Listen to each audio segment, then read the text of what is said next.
All right, thanks a lot, Jackie. A lot of great things. Coach Dan Gable, Mark Ironside. We're moments away from the 95th Annual State Wrestling Meet starting.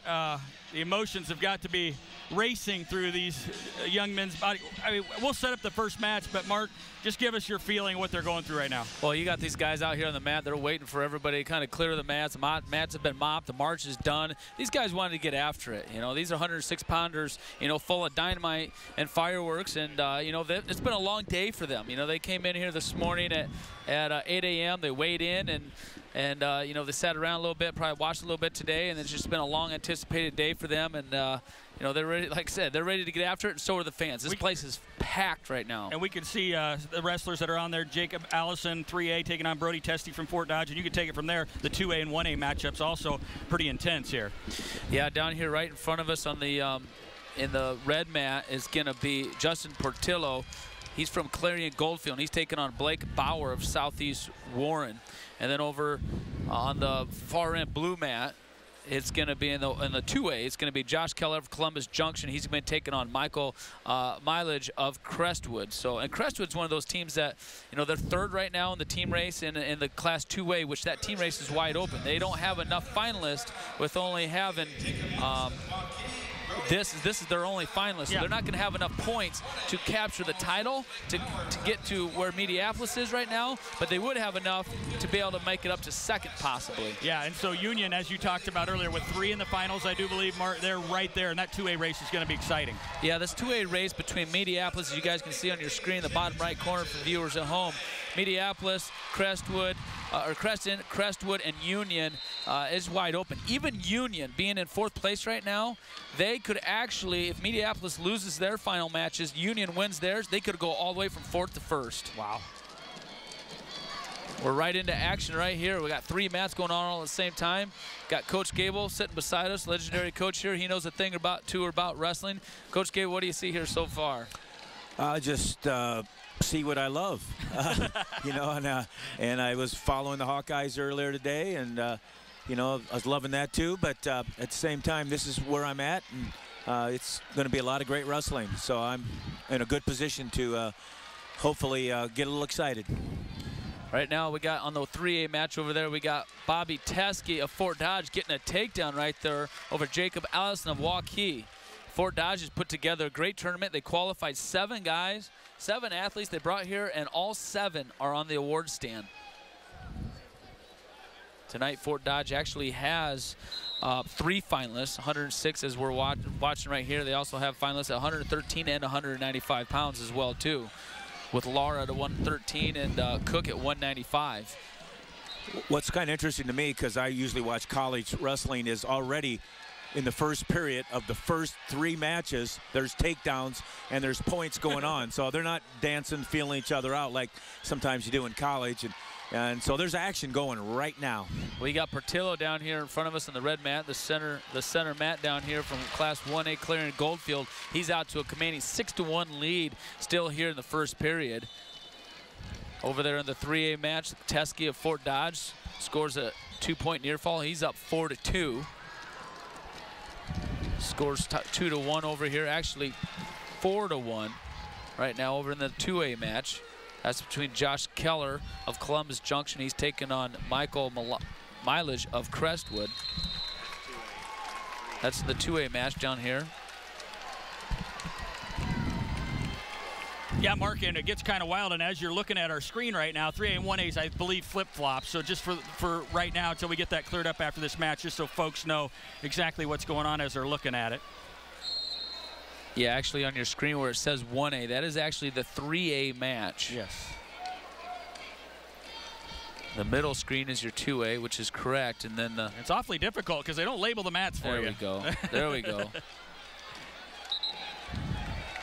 Now everything's correct right there that you're looking at. That was an awesome job by the guys up in the booth, Travis and Vince.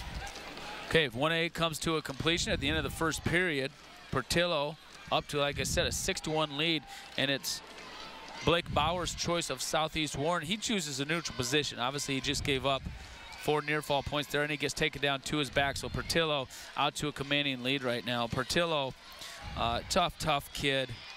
You know, he's out of Clarion-Goldfield. Last year, Portillo was second. He's ranked #1 coming into the tournament.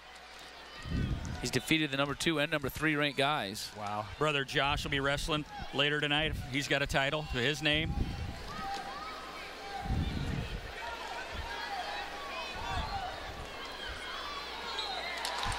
And he got it done. Look at that. Big fall right there. He wasted no time. Wasted no time at all. You mentioned Clarion-Goldfield, also, you know, a winner of the duels, but, you know, kind of out of reach, Alburnett, but still a nice start for tonight. You know, that just goes to show, you know, I mean, Alburnett placed, you know, they placed third in the state duels tournament, which they had here on Wednesday before the traditional tournament started, and they've already got the team title locked up here in the traditional tournament. So, and they wrestled, you know, their full team as well. So it just shows, you know, sometimes that there are dual meet kind of teams and there are tournament kind of teams, and you know that was a proven example right there. Yeah, in the 3A match, Allison and Teske. Teske out big time for Fort Dodge over there. They're in 3rd place in the team race right now, out in front of Cedar Rapids Prairie, who's in 4th. And if Teske wins this one, then it completely locks up 3rd place for Fort Dodge. So looks like Fort Dodge is going to have 3rd place locked up in the 3A class. Cedar Rapids Prairie will have 4th already locked up. They have 2 finalists of their own tonight. And 2A, Millage and Keller will come to a close here in the 2nd period. In a shot late, you were talking about that all week, Mark, trying to get points late in the periods. But Millage on top 4-3 right now. It's a big advantage if you can score a takedown. You can score at the end of a period. And you don't give an opportunity for the guy to get an escape point. You want to continue to wrestle. You want to wrestle at the beginning of the period as well, too. You don't want to wait until the end. Same thing with the match, too. You want to wrestle at the beginning of the match, not the end. You want to wrestle all the way through the full 6 minutes here. And then some if needed. Millage in on a shot right there on Keller of Columbus Junction. Trying to add to his lead. He's up 4-3 right now, trying to make it 6-3, and he does.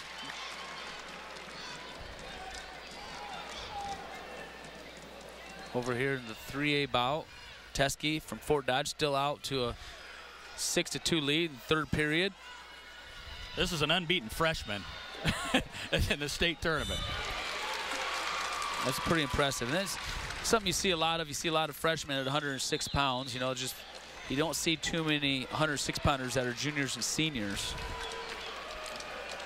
Teske was ranked #1 and unbeaten, like you mentioned, coming into the tournament. Bauer over here. That got beat earlier by Portillo from Clarion-Goldfield.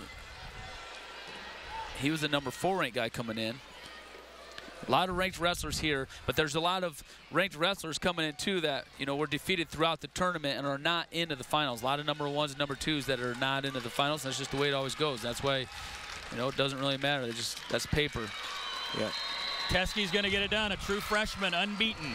Yeah, from Fort Dodge. And he actually showed some really mad awareness. We got in a little bit of trouble there. The only way the other guy could win right now was a pin, and when he got a little trouble, he was able to push out. He knew his position, unlike a freshman, you know. Coach, isn't it amazing how well some of these freshmen are versed with all the experience they have coming in as freshmen? It's a little different, isn't it, than it used to be? Right there showed me that he just, you know, he could have hung on a little bit, just not give up some points, but he gave up those 2 points instead of giving up a pin. Yes. You know, that's the only way the guy could win, so that's pretty smart wrestling there. That is a great deal for the community of Fort Dodge. We got another winner with a young man from Crestwood. Coach Gable, you talked about it. You used to idolize somebody for that part of the country, and Michael Millage gets one for that hometown of Crestwood. Yeah, Tom Peckham. He was a 2-time NCAA champion, fourth in the Olympics. He was my idol a little bit early on. All right, Coach, we'll be back with more on the Fairway Championship Network.